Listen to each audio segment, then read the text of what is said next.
Let's go. Everyone come in, grab a seat, grab a drink, whatever you got to do to get comfortable. I am your host, Jamal, one half of the Professional Amateurs Podcast, but we're not on that today. Y'all know we on. Today we talking about our beloved Blue Devils now. It's November the 1st, y'all. First of all, y'all make sure y'all hit that like and subscribe button. But because it's November the 1st and it's my anniversary weekend, shout out to my beautiful wife, Brittany. I had to get our proposal commemorated on a hoodie. Because it's November the 1st and not just my anniversary weekend, November the 1st means we are here, y'all. College basketball is upon us, finally, after months and months and months of agonizing over the Houston loss and months and months and months of looking forward to this team. We are finally here, a few days away from the Texas opener, couple of days removed from the second preseason game against Tennessee, and I wanted to discuss some things today with you guys. Now, as I just alluded to earlier, we beat Tennessee 83-76. I believe that's what it was. Let me double check. Sure I don't get y'all no wrong information. Yeah, 83-76. Lots been said, I want to discuss a little bit how that game went. I don't want to focus too much on that game because honestly, it really doesn't matter. The thing that I do, I'll go ahead and get this out of the way real quick on what I did like about the game. One thing that I did like about the game is we played it on the road. We got to see our young guys in a road environment. They really sold that thing out, bro. It was like 20,000 fans in there, which is, I mean, it doesn't really shock me, but it's like, wow, they really packed out a game that really didn't matter. Like, because it was Duke and everybody was there. So it was like they got to experience that type of environment right off the rip. You know, the main thing that I really liked about it, which I'm sure a lot of time we'll be discussing in depth a little bit about this. But the main thing that I really did like about it, that a lot of Duke fans probably didn't like about it, is how ugly the game was and how we were able to overcome that. It was a really ugly first half. We've had two straight ugly first halves. Two straight. I honestly, I I try to keep my ear to the street a little bit, facing the comments, listening to all the shows and all the pundits and everything that everybody has to say. Specifically for Duke fans, I want to address just the concerns of the Duke fans because that's all it's about. It's like I told y'all, this show is about Fields. I am a Duke fan. I just have a microphone. That is it. I feel a type of way too, y'all, about a lot of different things. But one of the main things a lot of people are not feeling so good going into the season about Duke is the slow starts, so to speak. Okay, I get everybody has to realize we just watched the juggernaut, so to speak, last year. But I think a lot of people are still going to be kind of hung up on how 25 ended and looking at 26 through a 25 lens. But that's going to take time to get over for everybody. But we'll eventually get there. Okay, so the thing that I like about it is the ugly starts don't bother me. I listen, y'all. Say what y'all want about how dominant 25 was, and in hindsight, we can all look back and admit that we probably didn't want to admit at the time is that us beating the brakes off everybody probably hurt us. Like really, like I mean, we got really spoiled. It was to the point last year. A lot of people, I would read comments and see, and people would be upset when we would only win by like 15 or something. Like what? We got so accustomed to just smacking everybody, bro, that I don't really think that bode well for us when we got into that like one and done situation, and you can't make a mistake because this gonna cost you your season type of thing. Like that type of pressure, we didn't prepare for that well enough in the season because we were beating the brakes off of everybody. I would absolutely love for this team right here because I still got PTSD like a lot of y'all do. I know y'all got it. Don't lie. I done seen some of the comments. We hung up over, and I'm no different, bro. The only difference in me is that I gotta chuck it to the effing bucket mentality. I'm trying to keep this as clean as possible. My mother said I curse too much on Professional Amateurs, which I probably do. So I am not gonna curse at all. That is my goal on this show. So chuck it to the effing bucket. That's my mentality. You know what I'm saying? Like that's just normally how I look at things. I am still hung up over it, and I would like to see this team accomplish what they didn't. But I appreciate the fact that they had to fight in that Tennessee game, bro. I'm not, even though it's a game that doesn't matter, that type of experience, you can't tell the experience that these kids got that it doesn't matter. If experience would be like a spirit or something. You cannot tell them that they didn't go through this. Like when they get into a situation like they on the road against Georgia Tech. Let's just pull a rabbit out the hat. It don't even really got to be an elite ACC team. A team that like they could play on the road and they've suffered defeats on the road before. You can't tell me that they're not going to draw from this Tennessee game and be like, guys, we were here. And I know everybody saw the clip by now of the Cameron Bouger speech, which I probably should have clipped it. But I mean, honestly, I'll have my things to say about that, honestly. But those guys were able to draw something from their struggles and overcome it. That's character building type stuff that I need to see this team do. I want to see this team in as many close games as possible. This is gonna sound crazy. This is gonna sound real crazy, but you just walk with me, y'all. Walk with me. I need to see this team get blown out, not just for like kicks and giggles, like to see how the fan base would panic. Because if this team loses by, can y'all imagine if this team went on a road like 2010 did in Clemson? That was 20, yeah, and ended up getting smacked, losing by like 15, 20, something like that. Or like 15 did against Miami, getting blown out. I told y'all before we got to go to NC State. I think NC State blew that team out too, if I'm not like mistaken. It was a pretty good win, you know. Can y'all imagine that though? Like, I really want to see this team get in a situation where you got to look yourself in the mirror and man up, like really, because that's the type of character building that's gonna make this team a champion in April.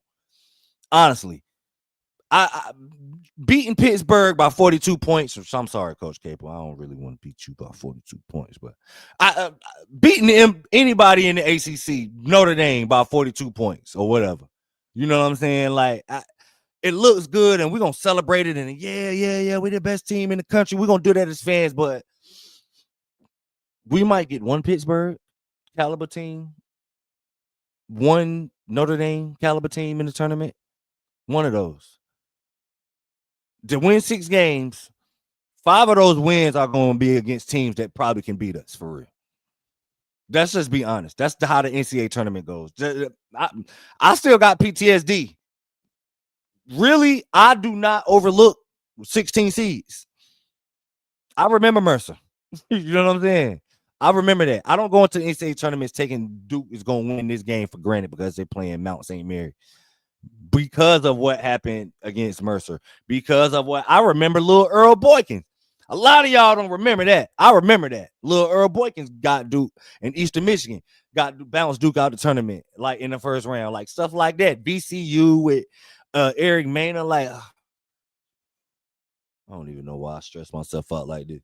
But I remember that type of stuff, and I don't take that for granted. But truthfully, you're not gonna get those caliber teams on a deep tournament run, bro. I mean, you could if your bracket breaks right, it breaks the correct way, and you get a bunch of different upsets. But no, character build. I want this team to build as much character as possible heading into that tournament. That means close games. That means maybe losing a game by a lot and having to realize that you're not as good as you thought you were at the current moment. That might mean like whatever it might mean. I appreciated that they had to go on the road and fight that victory out. That cannot go unnoticed. The way that team went on the road and fought that victory out, they will draw from that later on in the season. So that I love. I'm not opposed to winning ugly. This team has clearly shown throughout the first 2 preseason games they can win ugly, which makes me happy because you're gonna have ugly games, bro. Realistically, this team hasn't even shot to the capability that they can. This team has shot horribly both games. I think, like, if I'm not mistaken, they hit more free throws than actual field goals in the last game. Yeah, I think, matter of fact, I got the stat sheet. I'm gonna pull it up so I can be exact, but I think I vividly remember that. Yeah. Let's take a look. See, 25 free throws made for Duke, 24 field goals made for Duke. I, le- I, I know a lot of y'all didn't know that or didn't pay attention to that. Let me move the stat sheet out the way real quick because that is important for Duke fans to understand, and not even just that. I'm pretty sure Shia pointed this out as a coach. That is amazing when your team can go on the road, be the top 20, top 15 caliber type team with NBA talent on their roster by scoring fewer field goals than free throws. Let me repeat that.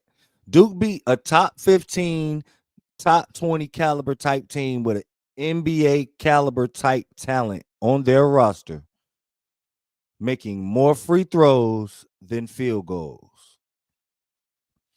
Love it. Love it. Love it, bro. Love it. Love the fact that this team can go on the road and win ugly like that. Okay, listen. Give me 20-point victories here or there, 30-point. I mean, yeah, it's cool. I like to see that we can dominate, but I love to see wins like that right there. I love to see a team thug it out, so to speak. Get in the mud, pull one out that you ain't supposed to be. Like, let's just be honest. Not 24. 23 would have lost that game.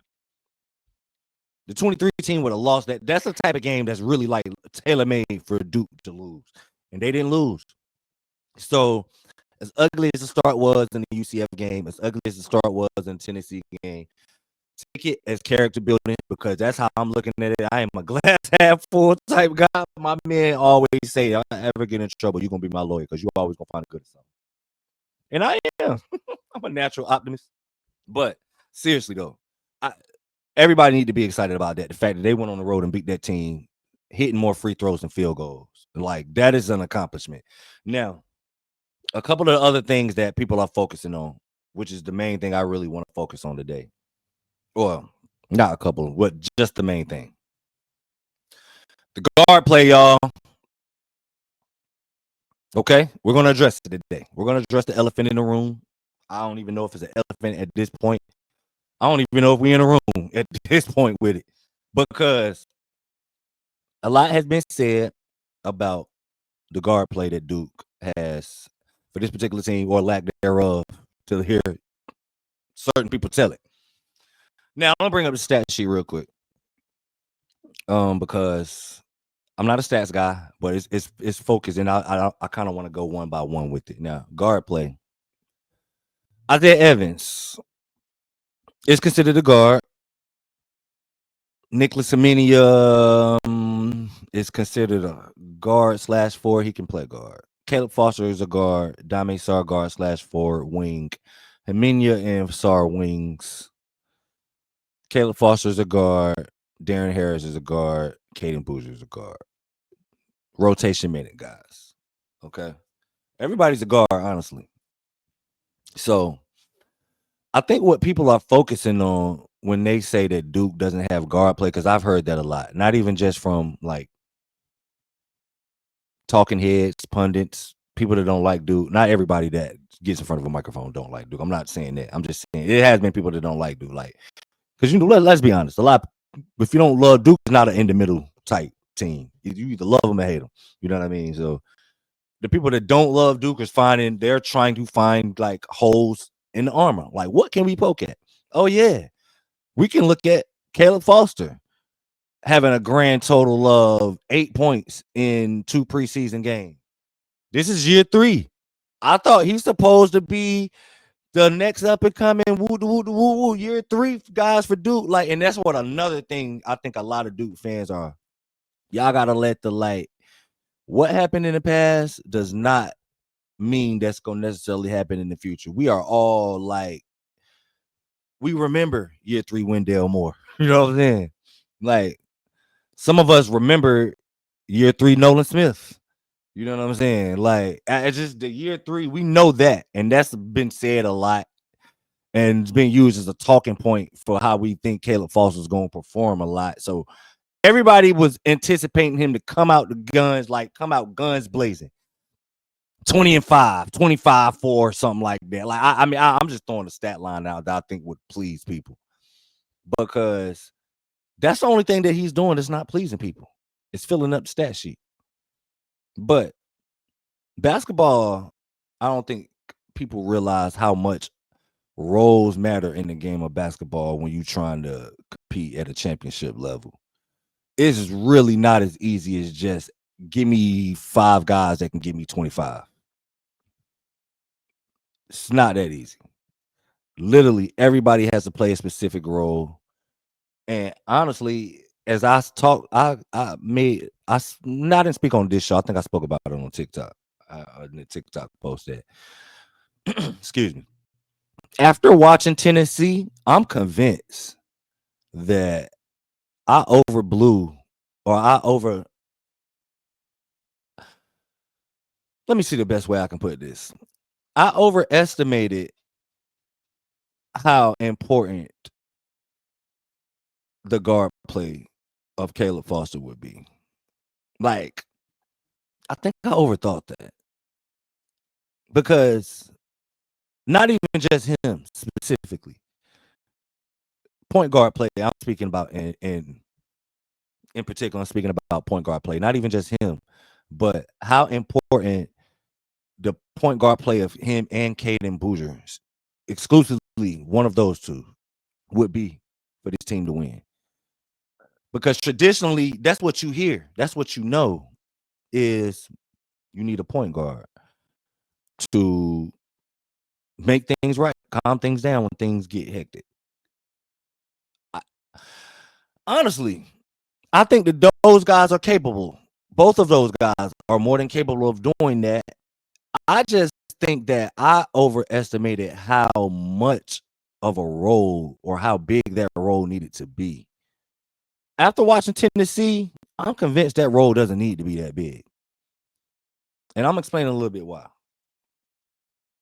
Now, the playmaking on this team,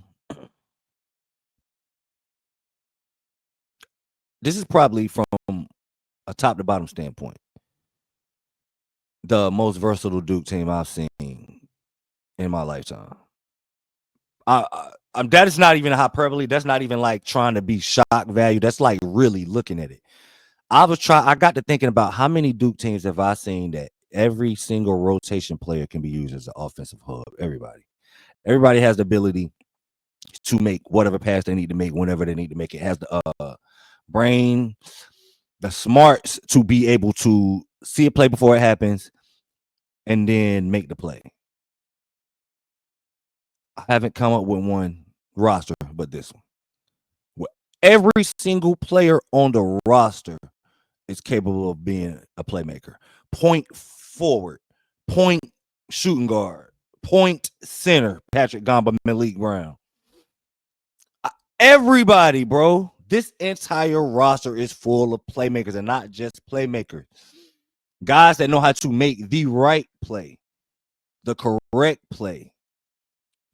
Now, I've said this a bunch of times. Caleb Foster is capable of doing that, but you, as a basketball coach, as a guy that played, as a guy that coached, I know how important it is to get a player in their element, get them in positions where they're most comfortable, because that's when you go get the most success out of them. He's not going to be as comfortable as he needs to be making plays all the time with the ball in his hand. He's just not, because that's not naturally who he is. So I kind of want to caution Duke fans and even everybody else to kind of stop looking at him as a guy. I'm going to say this so much. I know it, because he's not going to be a double-figure scorer every single night, guys. That's just not going to be him. And like I said, I think Tennessee made me realize that doesn't need to be that way. Yes, him and Caden will need to take care of the basketball first and foremost. No turnovers. Few to zero turnovers is what we really need. We need I don't want to say elite, but yeah, elite point of attack defense. Just don't get beat. Do not be a cone. Make it to where a guy has to make 2 or 3 moves, and it's not just straight line drives to the basket. Because if either one of those guys are giving up straight line drives to the basket, then we got a bigger problem at them than them actually setting the table. I would actually say that that's first. Do not be the guard giving up straight line drives when you point of attack. The guy that's at the point of attack cannot be that guy that's giving up straight line drives. You just can't. Your defense is done for. Which the defense has looked. I'm being fair. I think the defense has been really, really good. I think some of the switching and communication has been off. Honestly, it's been flat out bad at times. It was flat out bad at times in the Tennessee game and in the UCF game, but that's to be expected. Like I keep trying to say, what we kind of saw with 24 and John will probably argue that they didn't have any lapses. It was just so hard to see with, I mean, it's levels to having a coaching eye. I don't got the type of coaching eye John Shire got or Jay Lucas had or Coach Carrawell. Like, you know what I mean? So I'm pretty sure they saw when they watched film, oh my God, that was horrible. Like, why did y'all do that? Like, I just didn't see as much as like many switching lapses with 25 team as I see early on with this team, but that's to be expected, man. That's to be expected. The best defender still hasn't been on the floor yet, by the way. I don't think a lot of people are thinking about that either. But the things that Caleb Foster does and the things that Caden Boozer does, they have to do them. I don't want people to think that I'm kind of like carrying water for them because they're performing statistically not to the level everybody wants them to, or maybe was anticipating, especially Caleb with him being a junior. I'm pretty sure everybody had a different statistical output in their mind of Caleb Foster, and it wasn't a total of 8 points in 2 preseason games. And I didn't even total up the assists. He had 1 assist in the Tennessee game. Didn't rebound as well in this game as he did in UCF. He had 3 rebounds. So a pretty pedestrian stat line. But honestly, bro, Jacoby Gillespie's a really good guard. I know a lot of Duke fans that college basketball is really hard to focus on everybody. It's like almost 400 teams, bro. Like, who really got time to focus on watching all these teams when we cheer for the best team in the country? Like, I'm just going to watch all their games. I get it. So I know a lot of people probably didn't watch a lot of Maryland basketball last year and don't know how good Jacoby Gillespie is, but Shorty's elite. Shorty can hoop. And Caleb Foster had that kid in jail all night long. I promise the guy, he had him in jail all night long. Look at his numbers. I got him up here. 5 of 21. 3 for 13 from the 3. God bless the free throw line. God bless him for getting 6 free throw attempts, because without that, I'm just saying, bro. The man took 21 shots to get 19 points, and that's all because Caleb Foster was in his grill all game long. He did his job. Point of attack defense was there. Backline defense was there. Patrick Gamba played amazing after the foul trouble, which that's another thing that I really loved. I'm kind of glad we got to see that, because I brought that up as a little boom boom scenario before. Like, what if we don't have Malik? We didn't have Malik. Pat getting foul trouble, and you know what I mean? We got to go to iffy minutes, and no, what we went to was something that I really want to see Duke do often. I know Malik is coming back, but I'm not going to lie, y'all. I did not know I was going to love these Cameron Boozer at the 5 lineups as much as I did. I love these Cameron Boozer at the 5 lineups, bro. First of all, I knew what Cameron Boozer was. I got to keep saying that. But it's just, I love to be pleasantly surprised. It's just seeing him do it at this level, bro. I did not think that he would be able to guard, which I should have known he would be able to guard fouls, no problem. He's strong as an ox. Who gonna move Cameron Boozer? Like, he's strong as an ox, bro. So love to see us weather the Patrick Gamba foul trouble minutes. Gave me hope. because that was one of my biggest concerns. Man, this front court's a little thin, bro. What do we do if the attrition starts smacking us in the face in the front court? Because we got guards and wings for days. We can absorb foul trouble, injuries. Y'all knock on wood. I don't got no wood. I don't want nobody to get hurt. Y'all knock on wood for me. I'm sorry. I ain't mean to, potentially jinx us, but we can avoid. I mean, we can absorb a little attrition, guard wing wise. Front court wise, bro, it's got to be almost perfect all year for us, and it's already starting off with like Malik not playing. He will be playing game one, according to Coach Shire. So good to see that. But I was glad to see we was able to weather those minutes. I was glad to see that Patrick could come back out there and be more aggressive with the 3 fouls than he was. Did he have how many fouls did he end up with? Let's look at it. It's right here in front of us. Right here in front of us, bro. Patrick Gumbo. 4. So yeah, I thought he ended up with 4. I know he came back. He got set out with 3, then came back. So the fact that he played that aggressively with 4 fouls, and which I had brought this up. I never thought that he would be the rim protector from an intimidation standpoint that Man was, because as people just not gonna be scared of Pat, but you probably should be, because like I said, he's gonna average more block shots than Kaman Malawach did. I don't know, bro. He just got a knack for it, man, and he is as fleet as foot as you could be to be that big. So love to see that from him to battle that. But now, as far as the guard play, Isaiah scores the ball very, very well. Very, very well. And he's a better playmaker than the world knows right now. It's coming, y'all. I'm keep telling y'all we get North Mecca, Isaiah. Y'all just gotta it's gonna come. It's gonna come with Isaiah. Isaiah is one of those guys too that not that he will take. Okay, yeah, some of the shots are gonna be bad, but not all bad shots are created equal. Isaiah is one of the people that you gotta take. You gotta let him shoot bad shots because his threes are not created equal either. What I mean by that is, especially in Cameron, but his threes are worth 6. The energy that him coming off a curl or him coming off a down screen, or it's like whatever action that he comes off of, catch and shoot and just spraying a 3 sends people crazy. Like it gives not just a crowd a different level of energy, it gives him and his teammates a different, which Isaiah hasn't been as demonstrative to start the season. And I don't know if they talked to him about that and was like you got to tone it down. But which I doubt it, because I heard Shire say out of his own mouth that he don't want to put a leash on Isaiah. But I need the demonstrative Isaiah back, after every 3, the all in your face, because that's the type of stuff that's worth more than just 3 points. Seriously, impact matters, bro. Momentum matters, bro. And it swings like a pendulum, and he can swing momentum. We saw in that Auburn game how him personally and his energy can swing momentum. That's why you got to let Isaiah shoot all the bad shots you want to. A lot of them are going to go win. That kid can shoot it, bro.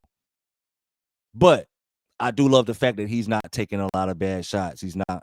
I said all that just to say that if he does take bad shots, live with it. But he has not been taking a lot of bad shots this year. I've been very pleased with his shot diet, actually. Very pleased in the Tennessee game with him getting downhill, showing that he has to, which I knew it. Love to see it, though. Love to see it on this level, man. I knew, I said, North Mech, Isaiah. Y'all Google North Mech. Google Isaiah Evans North Mech. YouTube that. And then you'll see why I'm so excited about and why I keep saying we're going to get North Mech Isaiah. But he's a guard, okay? So I think in March, in April, you're going to need your guards to do 2 things. 3 things. I named the first 3 or the first 2. Point of attack defense. Do not be a cone. Borderline elite. Point of attack defense. Make sure you're taking care of the ball. No turnovers. No carelessness with it. And the second, be able at any given time to take this thing over. Hit a switch. We might need an 8-0 run from you. 6-2 run from you exclusively. You're a guard in March. Isaiah Evans is more than capable of doing that. The scoring part, for sure. I think Darren Harris is capable of being that magical March guard. You know, the scoring part for sure. Playmaking wise too. I think Darren Harris got a lot more than the world knows. Playmaking wise. Now, Caleb Foster has not shown it as much as people would like to see in the first two games. And Caden Boozer, for that matter, hasn't either. But I believe both of those have the capability to be able to give you what you need from the scoring standpoint. I think this team has everything that they need. I get why everybody would be a little like cautious. We all got PTSD, bro, and we just trying to figure out what can knock us off. And everybody's looking at the stat lines, which is why I got it up here, because I really could care less about the stat line. Caleb played amazing. Him specifically, because he's one of the main guys that people are focusing on, and kind of looking at this stat line and saying he didn't play well. So he played amazing in his role. Now, I didn't mention Dame Sarr. Dame Sarr is the biggest wild card on this roster, bro. Everybody knows how good Cameron Boozer is going to be. But I kind of asked a question on TikTok, too, the other day, which I wanted to see who would be the second guy. I wanted to see what everybody thought. You know what I mean? Second best player. The guy, the con connipple to his Cooper flag on this particular roster. Just for a little recency, like, for everybody. Dame Sarr is the biggest wild card on this roster, bro. I think Cameron Boozer, and without a doubt, he'll be top 3 pick. But when it's all said and done, Dame Sarr got the ability to be better than Cameron Boozer as an NBA player. Not that he will. It just would not shock me if we look at Dame Sarr and Cameron Boozer's NBA career down the line, like 8 years in, and Cameron Boozer or Dame Sarr is the 2-time, 3-time All-Star, 2-time All-Defensive guy. Like, you know what I mean? He's got that kind of a ceiling, bro. I think Dame Sarr could, my personal opinion, I watched Isaiah Evans play at North Met. I don't think it's no way that he's not going to be the second best player on this team. I just don't. But Dame Sarr got a real legit shot at being the second best player on this team, bro. That kid has some of the best defensive instincts early on. Like, he hasn't even played much, and his defensive instincts, the hand movement, like just active hands, always the communication, the way that you could literally hear him on the screen communicating. Like, I thought y'all told me he was 18 years old. Like, 18-year-olds don't do that. You know what I'm saying? Like, Dame Sarr, bro, is the biggest wild card on this roster. And he is, honestly, to me, he gives me the most excitement for this team reaching a ceiling that nobody really thought that they could reach. Because he's the one, like I said, he's the pure athlete. He's the guy on the wing that can dominate the guy or dominate the game with his athleticism. Playmaking goes, bro. I want to watch him a little bit more on this level. I haven't seen. We just saw him playing 17 minutes. It's literally all we've seen of him in America. 17 minutes of basketball, outside of what I saw in the Hoop Summit, the Nike Hoop Summit, which he played phenomenal then. And I don't even think dude was on his radar, but he's like stood out to me. He was the most impressive player, like as far as like out of the guy. Him and Tande Yesufu, that's going to Baylor. That kid is good too. But yeah, 17 minutes of Dame Sarr, so we haven't seen much. But from what I've seen, that kid defensive instincts are elite. The athleticism is there. He hit a 3. The first one he shot, he was nervous, bro. Side of the backboard type stuff, but it is what it is. But it remains to be seen how good of a playmaker he is, because if he can be another guy, that's another guard or another hub potentially. This team is so rare in the fact that offense can run through literally everybody. Literally everybody. So I'm not sure on how important it has to be for it to be Caleb or Caden specifically, because those are only 2 point guards on the roster. I'm not so sure it has to be either one of those guys for 20 or 30 minutes a night. Caleb played 30 minutes. I didn't even know. I didn't think it was that much. I wouldn't even have guessed it would have been that much. Caden played 15. I'm cool with that split, honestly. As long as we continue to get them, let's look at the turnover between them. Caleb, 1 turnover. Caden, 1 turnover. 2 turnovers between that. If we can get that every night with the defense that Caleb played, which Caden played defensively, was a little bit better in UCF or a little bit more active. I don't want to confuse just like activity, getting deflections and steals and stuff like that as just being solely the basis for good defense, because that's just icing on the cake. But he has played very, very good defense as well. But if we can get that point of attack defense on a guard is that good, because that's one of the type of guards that can get you going in March. Seriously, Jacoby Gillespie is one of the type of guard that can get you up out of here in March. For him to be able to guard him at that level, that is all I need. 1 turnover in 30 minutes. Sign me up, bro. I don't care about Caleb going out there giving me 20, 25 points.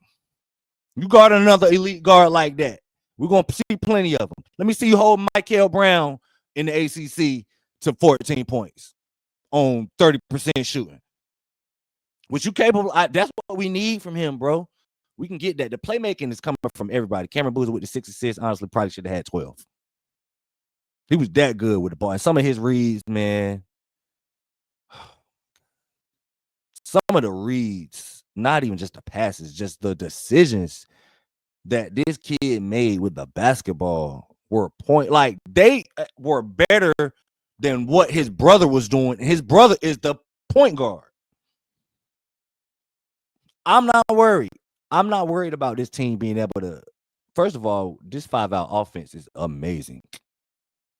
You're not going to be able to guard nobody. We're going to be arguably the leading team in college basketball in scoring because we have 5 offensive hubs in our 5-out offense. Good luck, bro. Good luck. I ain't going to talk y'all head off today, y'all. That's it. That's it. I'm going to let everybody marinate on this. Now, I will be back. I will be on. I'm not sure if it's going to be YouTube. I will definitely be on TikTok live for the Texas game, for post games. This post game shows for the most part. That's really what I started this show for, is the post game vent. Give everybody an avenue to come and talk and curse out John Shire because you didn't like his rotation that night. Praise John Shire because you loved his rotation that night. Say X and X, such and such player, got to shoot better.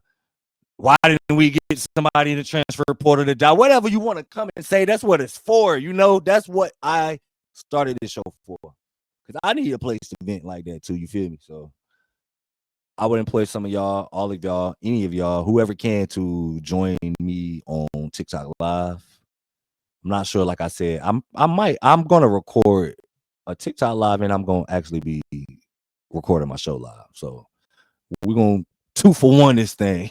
But I want to thank everybody for locking in, man, and thank everybody for the support. Y'all follow the socials, Brotherhood Breakdown on everything, TikTok, Brotherhood Breakdown on Instagram, Pro and Pod Talk on Twitter/X, which I haven't been as active as I should be on Twitter/X, but I will be, especially in this season.